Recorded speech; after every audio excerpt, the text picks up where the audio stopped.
Welcome to the Banker Lamp. Please enjoy the video. You start by getting the bare metal clean so seasoning can bond.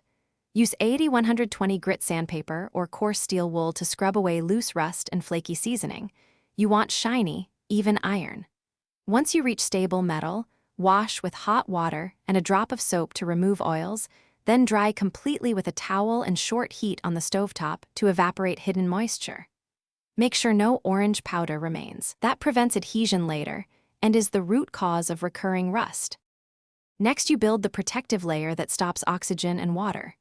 Apply a paper-thin coat of high smoke point oil, flaxseed, grapeseed, or canola, wiping off excess until it looks like satin, not pooled. Once done, put the pan upside down in an oven preheated to 450-500 degrees with foil underneath to catch drips, and bake for 1 hour to polymerize the oil into a durable surface.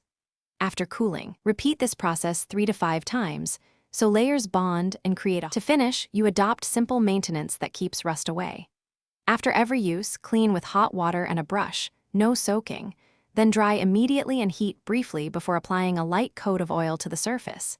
If food sticks or you see bare metal, heat the pan, wipe a bit of oil into the spot, and re-season that area. This repairs weak spots. If rust reappears, remove it and repeat 3 to 5 seasoning cycles. Deep pitting may require professional restoration, but that process prevents future rust. Thanks for watching. If this was helpful, leave a like and consider subscribing. See you next time.